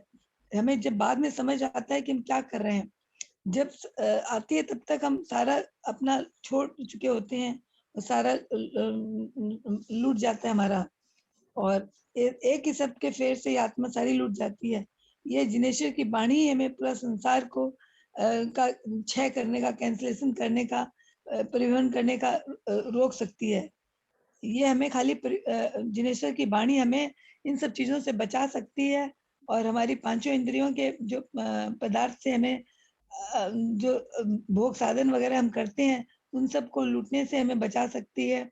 और हम इनको इसका हमें ये चीज ध्यान करना चाहिए हमें। ओके, आपका वीडियो और माइक बंद कर। तो जिनेश्वर की वाणी है, अगर उसे हम भूल जाते तो फिर क्या होगा कि संसार के जितने भी पदार्थ है वो आत्मा पे लूट मचा देंगे। ओके, यानी कि ये जो 5 इंद्रियां है और जो भोग के साधन है, वैभव वगैरह, वो आत्मा का ऐश्वर्य लूट लेंगे। ये हम देखते हैं ना कि आज तक हमारा आत्मा का ऐश्वर्य प्रकट हुआ नहीं। आत्मा के अंदर की जो अंतरंग शक्तियां हैं, लब्धि और सिद्धि है, वो प्रकट नहीं हुई। हम देखते हैं ना, भगवान कुछ भी कर सकते हैं, भगवान के बारे में, चमत्कारों के बारे में सुना है। तो जितना भगवान की आत्मा में शक्ति है, परमात्मा की आत्मा में उतनी ही शक्ति हमारे आत्मा में भी है, उतनी ही अद्भुत ऐश्वर्य आत्मा का है। लेकिन यह ऐश्वर्य प्रकट ही नहीं हुआ है, क्योंकि ये ऐश्वर्य क्या हो गया है, ऐश्वर्य को लूट लिया गया है। जैसे कोई राजा दूसरे राजा पे अटैक करता है और अटैक करके उसका सब कुछ जो भी होता है, धन वन सब लूट लेता है ना। तो इसी तरह से ये मोह का राजा, ये संसार का मोह, ये हमारे आत्मा के राज्य को लूट लेता है और आत्मा का जो भी ऐश्वर्य है, जो भी वैभव है, वो सब खत्म हो जाता है। और इसीलिए हम देखते हैं कि आज हमारा आत्मा एक तरीके से कंगाल है, कहने के लिए बता रहा हूँ। और परमात्मा का आत्मा वैभव से संपूर्ण है। यहाँ पैसे के वैभव की बात नहीं हो रही है, बट आत्मा का जो भी वीर्य है और आत्मा की जो भी अंतरंग शक्तियां हैं, या आत्मा के जो भी चमत्कार कह लो, कहने के लिए चमत्कार कहते हैं, चमत्कार जैसी कोई चीज नहीं है। एक स्वाभाविक आत्मा के अंदर में बहुत सारी गुण रहे हुए हैं, शक्तियां रही हुई है, वैभव रहा हुआ है, जिसको ऐश्वर्य कहते हैं। तो वो पूरा ऐश्वर्य हमारा लूट जाता है। क्यों? क्योंकि हम मोह में फंसे हुए। और मोह, जैसे मैंने बताया ना, एक प्रेत आत्मा जैसा है, जो मोह पूरा हमारे आत्मा पे राज करने लगता है और उसको पूरा खाली कर देता है। तो इसी कारण से ये जो सांसारिक पदार्थ है, ये जो मैं और मेरा मैं मानता हूँ, उसमें हम इतने डूब जाते हैं कि आत्मा प्रकट नहीं हो पाता है, आत्मा की शक्तियां प्रकट नहीं हो पाती। आज हमने परम कृपाणु देव के बारे में सुना कि उनमें ये आत्मा की शक्तियां थी, इतनी लब्धि थी, सिद्धि थी, उन्होंने कभी इस्तेमाल नहीं किया, वो अलग बात है। लेकिन उनमें ये सब शक्तियां स्वाभाविक तरीके से प्रकट हुई थी। वो शक्ति किसकी थी? आत्मा की। क्योंकि उन्होंने मोह राजा को हरा दिया, और मोह को हरा दिया इसके लिए आत्मा, जैसे एक राजा ने दूसरे राजा पे अटैक किया, लेकिन जब भी दूसरा राजा खुद स्ट्रांग हो जाए तो वो अटैकिंग राजा को अटैक करके उसको हरा देता है। तो यहाँ पर यही लिखा है कि जब भी जिनेश्वर की वाणी आपके अंदर में उतर जाती है और उसकी शक्ति, जिनेश्वर की वाणी, जैसे कहते हैं ना योग बल, हमें ये एक चीज ध्यान रखनी है कि योग बल है, परमात्मा का, सदगुरु का योग बल। कृपाणु देव ने वचन लिखा है, सत्पुरुषों योग बल जगत नु कल्याण करो। सत्पुरुषों का योग बल जगत का कल्याण करो। तो हमने कभी परमात्मा से उनकी शक्ति मांगी ही नहीं, हमने कभी सदगुरु से, ज्ञानी पुरुष से उनकी आत्मिक शक्ति मांगी नहीं। संसार की चीजें बहुत सारी मांग ली, परमात्मा के पास गए तो भगवान के पास में संसार ही मांगा, ज्ञानी से मिले तो भी संसार ही मांगा। तो यानी संसार मांगने हमने अपने आत्मा को ही बार बार हराते रहे। जितने बार हम संसार मांगते हैं या संसार के भाव करते हैं, समझ जाइए उतनी बार आत्मा हमारा हार रहा है, आत्मा की हार हो रही है।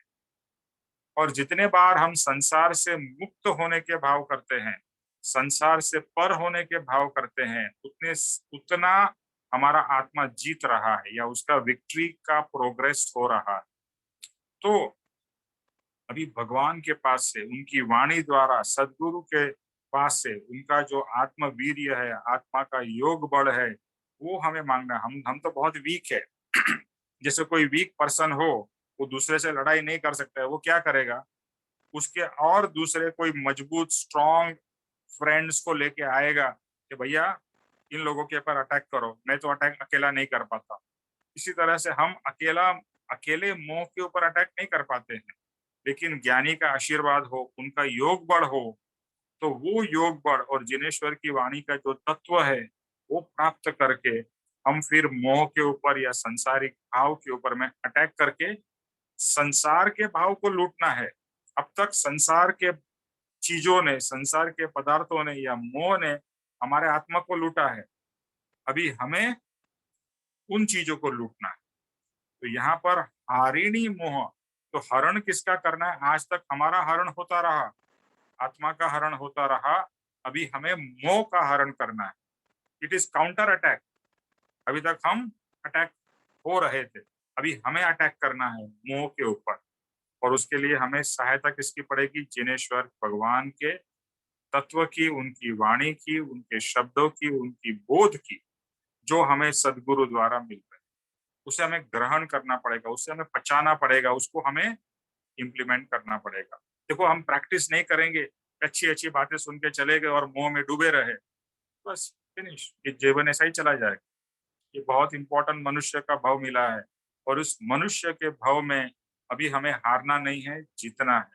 ये याद रखना है, ये आत्मा को जीतना है, हारना नहीं है। बार बार हारा है आत्मा, इसीलिए परिभ्रमण कर रहा है, अभी जीतना है इस आत्मा। तो ये परिभ्रमण से हम अटक पाएंगे। Ramdas, next paragraph. कनेक्टिविटी में प्रॉब्लम है थोड़ा, तो वीडियो नहीं चालू कर लेते हैं। हाँ, वीडियो मत करो। हाँ, तारिणी भावाब्दी, पर पदार्थ म्हणजे अन्य पदार्थ को अपना मानना, इसका दूसरा नाम है मोह। यह मोह जब टूट जाता है, जिनेश्वर की वाणी उसे, मुझे मोह को लूट ले तो कल्याण हो जाता है। भव सागर से जीव पार उतर जाता है। पार होने के बाद पानी से निकलकर फिर से जमीन पर उसका जीना रुक जाता है। अनादिकाल से जिस भवसागर में डूबे हैं, उससे तैर जाते हैं, छूट जाते हैं, अब जमीन पर नहीं जाते, छूटकर सिद्धालय में जाते हैं। इसलिए जिन वाणी को तारिणी भावाब्दी कहा है, लोग सागर तो पार कर लेते हैं, मगर जमीन पर फंस जाते हैं।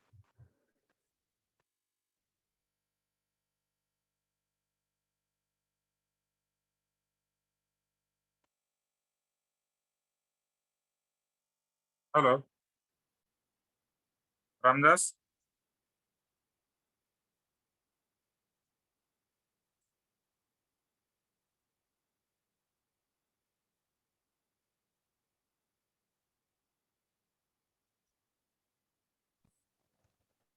आई थिंक उनका प्रॉब्लम चालू है। हाँ हेलो, हाँ हेलो। हेलो, हाँ कॉल आवाज आता है ना? नहीं, अभी अभी आ रहा है, पहले नहीं आ रहा हाँ, था। वो बीच में कॉल आया था किसी का, वो करते समय वो ये हो गया उसमें। हाँ, बताइए। हाँ, यहाँ जो पापा जी ने बताया कि अपना जो मोह है, मोह जब हार जाएगा, मीन्स उसके ऊपर अपन जो अपना जो कंट्रोल हो जाएगा आत्मा का पदार्थ, अभी जो अपन पर पदार्थ को जो अपना मानता है, वो जो मोह है, वो जब मोह टूटेगा और जिनेश्वर की वाणी है तो उसके लूट से जो अपना कल्याण हो जाएगा। मीन्स कहा जाता है कि जो जीव है भवसागर में हमेशा डूब जाता है। भवसागर में से संसार का जो ये है जाल है उसमें हमेशा फंस जाता है। उसमें से बाहर निकलने का है तो जिनेश्वर की वाणी अपने को वो उसमें भवसागर में डूबने नहीं देगी। जब अपन वो वाणी के ऊपर भरोसा कर देंगे, उसको मानने लगेंगे, उसको आचरण करेंगे, तो अपने को वो भवसागर पार करा देगी। वो पार करा देगी। तो उसमें बात भवसागर के बाद में पापा जी कहते कि आपको जमीन नहीं आएगी, अब सीधा आप सीधालय की तरफ चले जाएंगे। मीन्स आप मोक्ष का रास्ता अपना लेंगे। ये इतनी जो वाणी है, ये वहां से आपका जो आत्मा का ये जो कल्याण हो जाएगा, आप सीधा सिद्धालय तक पहुंचा जा सकता है। ऐसी वाणी है वो। तारिणी भवाब्दी मोक्ष कारिणी है। मीन्स ये आपको भवसागर पार करा देगी, ऐसा पापा जी ने कह रहे। ओके। तारिणी भवाब, ये जो भव समुद्र कहा जाता है, ये तो हमने सुना है, सब लोगों ने सुना होगा कि भव सागर पार जाना है, इस भव सागर के पार जाना है। लेकिन हम पार कभी नहीं जाते, हम भव सागर में डूब जाते हर समय, हर जन्म में हम भव सागर में डूब जाते और भव सागर के पार कभी नहीं जा पाते। इसके लिए हमारा परिभ्रमण चालू रहता है। तो अभी हमें ये दृढ़ निश्चय करना है कि इस भव में मैं ऐसा करके जाऊं कि मैं अल्टीमेटली भव सागर के पार जा सकूं। इस भव में पूरा भव सागर शायद पार न भी कर सके, लेकिन मैं डूबूंगा नहीं, आगे बढ़ता जाऊंगा और 4, 5, 6 जितने भव लगे, ये पूरे भव सागर के चक्र से मैं बाहर निकल जाऊं। तो वापिस वही है, पर पदार्थ को अपना मानना, उसका नाम मोह है। देखो ये बार बार डेफिनेशन आ रही है, पर पदार्थ को अपना मानना वो मोह है। जो भी पर पदार्थ, यानी हमें हर समय रियलाइज होना चाहिए कि हर समय मैं मोह में हूँ, है ना। हर समय हमें पर पदार्थ की प्रीति होती है और मेरा मेरा, भले हम बोलते नहीं है बट रहता तो है। अपने घर के बाहर भी अच्छा सा बोर्ड लगाएंगे, सो एंड सोज हाउस या सो एंड सोज बंगलो। हाँ, कितना हम प्राउडली वो लिखते हैं ना, अच्छा मोह एकदम प्रदर्शित करते हैं। गाड़ी, ये वो, हर जगह पे अपना एक इधर नाम लिखते हैं, अपने कैबिन के बाहर नाम लिखेंगे, अपने टेबल पे नाम रहेगा, इस तरह से हर एक जगह पे हम अपना नाम, अपना मेरापन का प्रदर्शन करते रहते हैं। तो हर समय ये रियलाइज हो कि ये देखो मेरा मोह दिखाई दे रहा है, ये मेरा मोह है, ये मेरा मोह। अभी सिर्फ इतना रियलाइज भी हो जाए ना कि ये मेरा मोह है, वो भी बहुत अच्छा प्रोग्रेस। निकलना बाद में होगा। अभी तक तो हमें ये पता ही नहीं था कि ये मोह है। हम बोलते थे अरे मोह माया से छूटना है, और मोह में डूबे थे। जैसा एक भैंस होती है, एक भैंस वो पूरे कीचड़ में बैठी रहती है और उससे बहुत अच्छा लगता है। ये मोह भी ऐसा कीचड़ जैसा ही है और उसमें हमको बहुत अच्छा लग रहा है, तो उसी में हम मजे ले रहे हैं। जैसे कोई भैंस हो तो भैंस को लगेगा इससे तो बेटा स्वर्ग जैसा कुछ है ही नहीं, ऐसा कीचड़ मस्त है, गीला है, अच्छा लग रहा है। ऐसा हमारी कंडीशन है, हम भी भैंस के जैसे हैं, इस मोह में फंसे हुए हैं, मोह में बैठे हुए हैं, हमें अच्छा लग रहा है, मजा आ रहा है। अभी ज्ञानी ने हमारी दृष्टि खोली है कि जाग, तू मोह में डूबा हुआ है, इस भव सागर में डूब रहा है, इसमें से तुझे बाहर निकलना है और ये मोह तुझे लूट रहा है। तो ये जो जिनेश्वर की वाणी है वो क्या करती है, इस मोह को लूटती। आज तक मोह ने हमें लूटा है, अभी हमारी जो जिनेश्वर की वाणी के द्वारा हम मोह को लूटेंगे या मोह को कॉन्कर करेंगे। तो फिर हम भव सागर को तर जाएंगे या भव सागर से पार हो जाएंगे। और फिर भव सागर से पार होने के बाद में वापस भव सागर में डुबकी मारना। अगर आप भव सागर से पार हो जाओ तो फिर से आप क्या भव सागर में डुबकी कभी भी मारोगे? तो नहीं मारोगे ना। एक बार भव सागर से पार हो गए मीन्स जमीन पे आ गए। अभी तो यहाँ पर जमीन पे भी नहीं, सिद्धालय तक चले जाना है। भव सागर को पार करके हमें सिद्धालय तक जर्नी पूरी करनी या सिद्धालय तक पहुंचना है। तो यही हमारा भाव है कि अभी मैं आत्मा हूं, इतना स्ट्रांगली पक्का करके मोह के जो भी कारण है उसको समझना है और उससे किस तरह से मुक्त हो सकूं समझ के द्वारा और प्रभु की भक्ति के द्वारा, सत्पुरुष की प्रेम श्रद्धा और अर्पणता जिसका नाम है भक्ति, वो करते करते अपना स्वाध्याय और पुरुषार्थ करते करते इस मोह से मुक्त होना है, ये भव सागर से पार होना है। उसमें सपोर्ट हमें बहुत इंपॉर्टेंटली सदगुरु का लगेगा, सदगुरु का बहुत बहुत सपोर्ट लगेगा, तो ही हम इसको पार कर पाएंगे। Okay okay, next paragraph Satish ji. अभी ये जो है ना, ये दोनों पूरा कर लेते हैं तो ये अपना सेकंड वाला पूरा हो जाएगा। Satish ji next paragraph.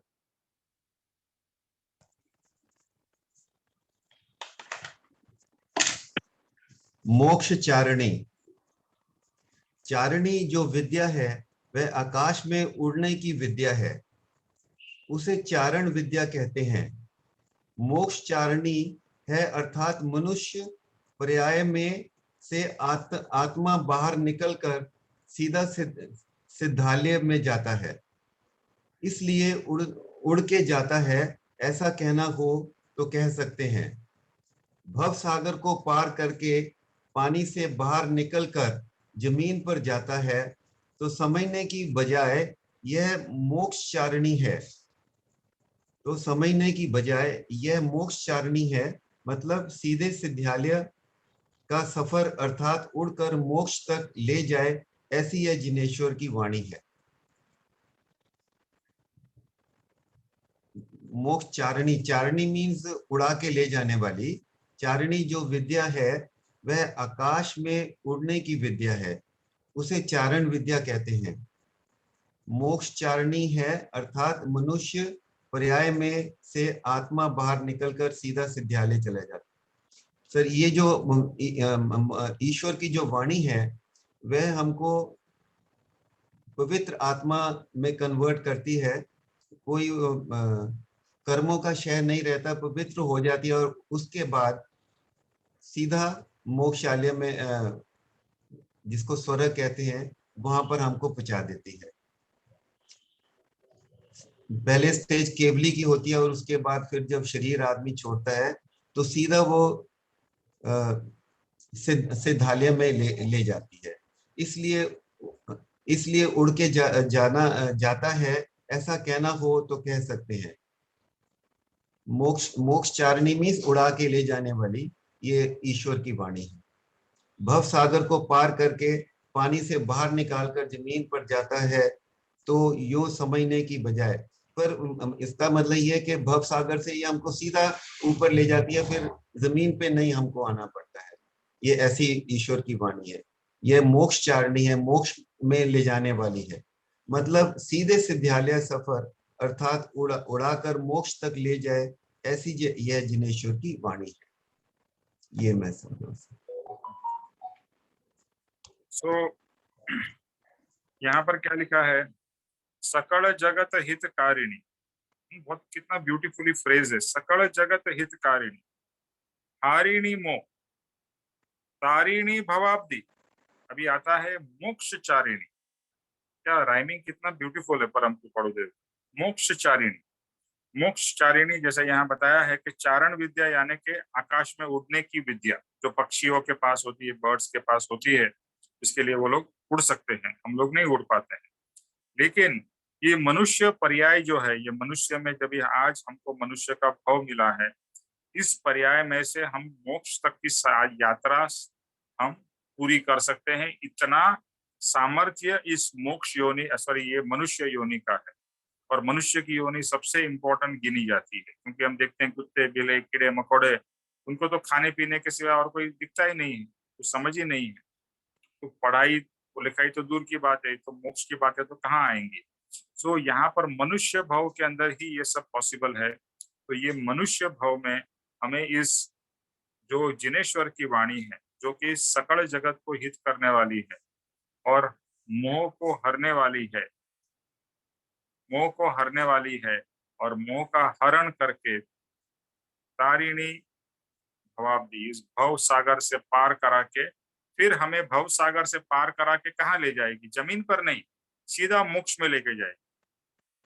इतनी ये पावरफुल वाणी है। इसके लिए लिखा है मोक्ष चारिणी, यानी कि ये सब से पार करके सीधा हम पानी पार करके जमीन पर नहीं, सीधा मोक्ष में चले जाए। और मोक्ष की प्राप्ति, वही तो हमारा लक्ष्य है। अल्टीमेटली ये सबसे मुक्ति पाना, इस संसार से, इस संसार के मोह से, संसार के माया जाल से, संसार के दुखों से और ये सब जन्म मरण से मुक्ति पाना, वही मोक्ष है। इसके लिए मोक्षचारिणी, ऐसी ये जिनेश्वर की वाणी। ओके स्वीटी जी, नेक्स्ट पैराग्राफ।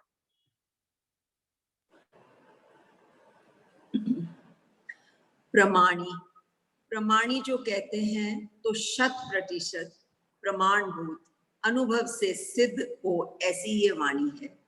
सिर्फ मोक्षचारिणी है कहें तो कुछ शंका का कारण रह सकता है। प्रमाणी जब कहते हैं तो अनंत जीव जिनका मोक्ष हुआ है, सिद्ध हुए हैं, सिद्धालय में गए हैं, वे प्रमाण प्रूफ है। इसलिए मोक्षचारिणी के साथ प्रमाणी भी है। प्रमाण प्रूफ के साथ कहते हैं जिनेश्वर की वाणी आत्मा को कर्म से रहित करके इस लोक से छुड़ाकर उड़ाकर मोक्ष तक ले जाती है। इसीलिए प्रमाणी है, सच्ची है, प्रमाणित है।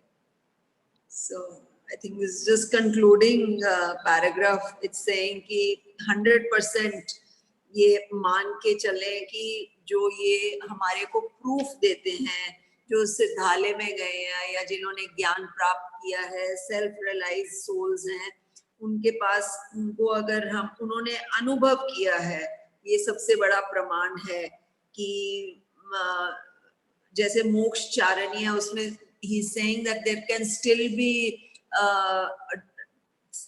be a doubtful situation where उन्होंने अनुभव किया है, जिन्होंने सिद्धि प्राप्त की है, वो आर सेल्फ रियलाइज सोल्स, जैसे गुरु हैं, सदगुरु हैं, जिन्होंने ये जो ये एक्सपीरियंस किया है और वो जो अपने एक्सपीरियंस से बता रहे हैं कि ये जिनेश्वर की वाणी है, ये हमें कर्मों से रहित करती है, हमारे कर्मों का क्षय होता है, कर्मों की कैंसलेशन होती है, और जैसे ही कैंसलेशन होती है तो हम जीव एक शुद्ध स्थिति में, एक शुद्ध भाव उसके प्रकट होते हैं, जो डेफिनेटली मोक्ष का कारण बनते हैं। और इसी से वो कह रहे हैं कि ये जो ये ज्ञान है, जो ये जिनेश्वर का जो ये ज्ञान वो दे रहे हैं, इसको प्रमाण रूप से मानते हैं कि इट इज वेरी प्योर, ये सच्ची है, और इसमें कोई भी हमें शंका नहीं होनी चाहिए। विदाउट डाउट, विद हमारा दृढ़ निश्चय करके हमें समझ आए, जैसे आपने बताया थोड़ी देर पहले कि संकित से, जब तक हम सच्ची समझ से नहीं इसको समझेंगे और इसको मानेंगे नहीं, तो हमारा नहीं कुछ कल्याण होने वाला है। सो गुरुओं की उनके वचनों से, इन स्क्रिप्चर्स से, इनको पढ़ के जो हमें ज्ञान होगा, उसको डेफिनेटली हमें ये प्रमाणित है कि ये वाणी जो है ये सच्ची है, and it is pure by itself. अब हम कितना ग्रहण करते हैं ये तो आई डोंट नो। प्रमाण यानी कि प्रूफ, कृपालुदेव का अद्भुत शैली है। जैसे बताया, सकल जगत हितकारिणी हारिणी मोह तारिणी भवाब्दी मोक्षचारिणी प्रमाणी। तो प्रमाणी जो लास्ट पार्ट है इसका, प्रमाण, इसका प्रूफ, ये सब मैंने कहा है। आप ऐसा मत सोचिए कि ये तो सिर्फ कहने के लिए है या बुकिश नॉलेज है। ये बुकिश नॉलेज की बात नहीं हो रही है। ये जिनेश्वर की वाणी ये प्रैक्टिकल है। प्रैक्टिकल क्यों है? क्योंकि अनंत सिद्ध हो गए। अनंत सिद्ध यानी कि मोक्ष को प्राप्त हुए हैं, अनंत जीव प्राप्त हुए, 1 2 नहीं, 100 200 नहीं। क्या लिखा है? अनंत हुए। और हम भी हो सकते हैं। इसका मार्ग जिनेश्वर भगवान ने हमको दिया है, और इसका ये 100% प्रूफ से कह रहे हैं कि अगर आप जस्ट सोचो कि नहीं शायद होगा, शायद नहीं होगा, ऐसा नहीं है। शायद नहीं है, it's not by chance, it is 100% full proof. जिसे कहते हैं ना, फुल प्रूफ प्लान है। तो ये मोक्ष का जाने का फुल प्रूफ का प्लान है। अगर आप जिनेश्वर की वाणी का आराधन करोगे और उसको फॉलो करो, बहुत इंपॉर्टेंट है फॉलो करना। हम जो भी सुन रहे हैं, जो भी पढ़ रहे हैं उसको अगर हमने अमल नहीं किया तो हम मलमल ही रहेंगे, यानी गंदे ही रहेंगे और मरते ही रहेंगे। अमल करना बहुत जरूरी है। तो ये जो जिनेश्वर की वाणी है, ये प्रूफ के साथ कृपाणुदेव कह रहे हैं उनके ज्ञान से कि उनके जो परमात्मा, उनके जो गुरु महावीर भगवान भी मोक्ष इसी तरह से गए हैं। परम कृपाणुदेव भी अपने ही इनडायरेक्टली कह रहे हैं मैं भी इसी तरह से मोक्ष जाऊंगा, और जो कोई इस पाथ को फॉलो करेगा, इस तरह से फॉलो करेगा, वो भी अवश्य मोक्ष को प्राप्त करेगा। तो ये 100% श्योर प्रूफ के साथ कह रहे हैं। इसके लिए लिखा है प्रमाणी है, प्रमाणभूत है, यानी प्रमाण प्रूवन है। प्रूवन जैसे कहते हैं ना, कोई चीज प्रूवन हो, कोई मेथड प्रूवन हो, हम वो करेंगे तो हमको भी वो चीज की प्राप्ति होगी। तो ये प्रूवन पाथ है, प्रूवन मेथड है, और इसको हमने भी फॉलो किया सही तरीके से। इम्पोर्टेंट है सही तरीके से और गुरु के गाइडेंस में, तो हमारा भी अवश्य मोक्ष होगा। यानी ये जो सकल जगत हितकारिणी विल बिकम आत्मा हितकारिणी। मैं मेरे आत्मा को हितकारिणी, मेरे मोह को करने वाली, भाव पार कराने वाली, मोक्ष तक उड़ा के ले जाने वाली, ऐसी 100% श्योर ये परमात्मा की जिनेश्वर भगवान की वाणी है। So beautiful.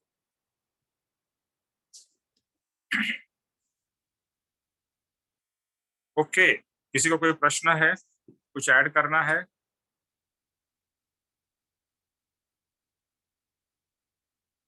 ओके ओके, हर्ष जी आप जे स्वरूप लीजिए। नहीं, आपने ये बताने वाले थे ना, पापा जी ने लास्ट सेशन में कुछ आप पापा जी के बारे में बताने वाले थे, कुछ आप आज्ञा दिए ऐसा। या मैं भूल ही जाता हूँ और लेट हो जाते हैं।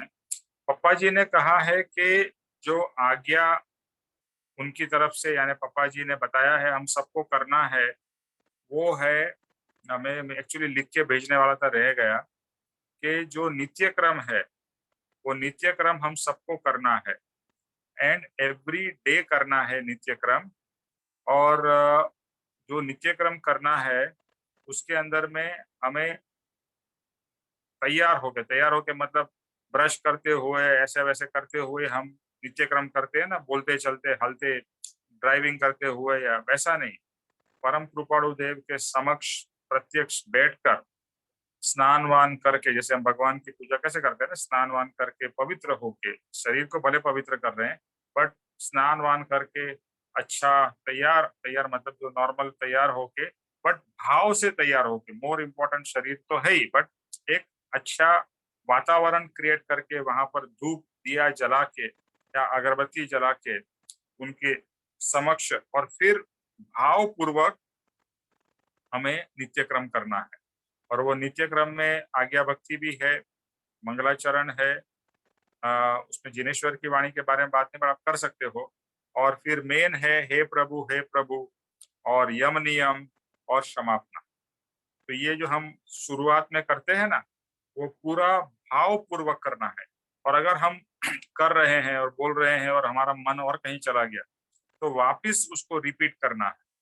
यानी हर चीज भावपूर्वक करनी है, और ये करने के लिए आधा घंटा भी लग सकता है, 1 घंटा भी लग सकता है। और ये सिर्फ करना नहीं है, एक एक पद को, एक एक पद को हमें अंतरंग में उतारना है। तो इतनी बार बोला है तो सोचा इतनी बार बोला है, बट उसमें से अंदर कितना गया है। तो ये अभी ये लक्ष्य से करना है कि सिर्फ करने के लिए मुझे नित्य क्रम नहीं करना है, ये नित्य क्रम को उसमें से कुछ ग्रहण करना है। और हो सकता है उसमें से कोई पद आपको बहुत अच्छा लग जाए और वो विचार चलता रहे पूरे दिन, उसके ऊपर में चिंतन मना चलता रहे, वैसा करना है। तो ये नित्य क्रम भावपूर्वक और समय निकाल के, और एक फिक्स टाइम पे, जैसे आप मॉर्निंग में समझो 7 बजे या 8 बजे या 9, जो भी आपका टाइम हो, आप फिक्स टाइम पे करो, और वो हर समय वही टाइम पे करो। थोड़ा आगे पीछे हो सकता है because of practical reasons, but वो भाव से और एक जगह पे शांत बैठकर शांत चित्त से वो नित्य क्रम करना है, और उसमें भाव से जुड़ना है। अगर भाव से छूट गए, वापस रिपीट करना है। बहुत डिफिकल्ट है। मैं तो सोचता था बहुत इजी है, क्योंकि जो चीज हमें याद है ना, वो हमारा सबकॉन्शियस माइंड बोलता रहता है और हमारा कॉन्शियस माइंड और कहीं घूमने चला जाता है, तो फिर से उसको पकड़ के इसमें लाना पड़ता है। ओके, ये मैं हो सकेगा तो लिख के भी भेजूंगा कि कुछ लोग आज नहीं आए हैं, लेकिन जो लोग भी नहीं आए हैं उनको ये मैसेज पास ऑन कर देना कि ये नित्य क्रम इस तरह से करना है और इसमें से ग्रहण करके आत्मा में उतारना है, ये भाव बहुत जरूरी है। ओके, जय स्वरूप।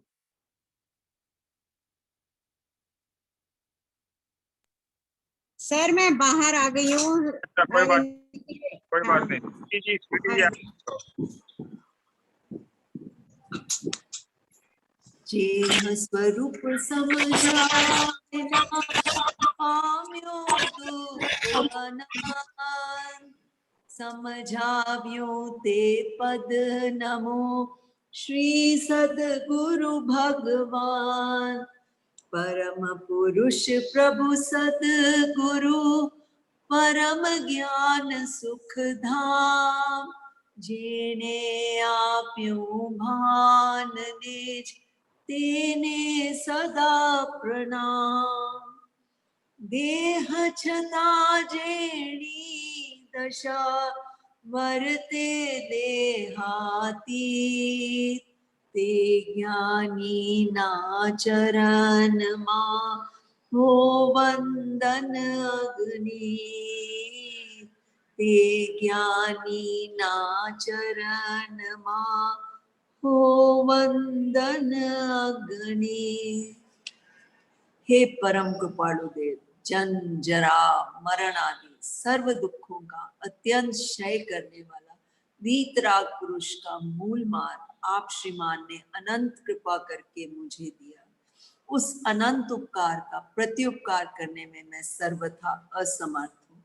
फिर आप श्रीमान कुछ भी लेने के लिए सर्वथा निष्प्रह हैं, जिससे मैं मन वचन काया की एकाग्रता से आपके चरणारविंद में नमस्कार करता हूँ। आपकी परम भक्ति और वितराग पुरुष के मूल धर्म की उपासना मेरे हृदय में मोक्ष पर्यंत भव पर्यंत सफल हो, इतना ही मांगता हूँ। ओम शांति शांति शांति। त्रिलोक के नाथ की जय हो। जय हो। जय हो। परम कृपालु देव की, जय हो। सदगुरु देव की, जय हो। आज के आनंद की, जय हो। सर्व मुमुक्षुओं के परमार्थ पुरुषार्थ और भक्ति की विजय हो। विजय हो। विजय हो। जय हो। और सबका कल्याण हो, सबका कल्याण हो, सबका कल्याण, मेरा कल्याण हो। थैंक यू निमेश भाई। Thank you. थैंक यू जय निमेश सद्गुरु भाई। देव। थैंक यू निमेश भाई, thank you everybody, thank you. Nimesh भाई, अब जैसे ये बुक हो जाएगी तो उसके बाद इसका पार्ट 2 चाहिए होगा या फिर मैं मंगवा के रखूं शकुन से शायद इसका, इसके बाद पार्ट 2 कंटिन्यू करेंगे निमेश भाई? ये तो नेक्स्ट पारी में खत्म हो जाएगा जैसे। नहीं, ये इसके बाद जी? में हे प्रभु आएगा, ये कंटिन्यू रहेगा। ये पूरी बुक है ना, ये पूरी बुक पार्ट 1 पार्ट 2 दोनों करेंगे हम लोग। तो इसका पार्ट 2 लेना पड़ेगा निमेश भाई, क्योंकि लास्ट है नेक्स्ट टाइम का खर्चा। आप मंगा लीजिए, मंगा लीजिए। पार्ट 2 नहीं हो मंगा लीजिए। ओके, ठीक है निमेश भाई, धन्यवाद। जय निमेश, जय सद्गुरुदेव।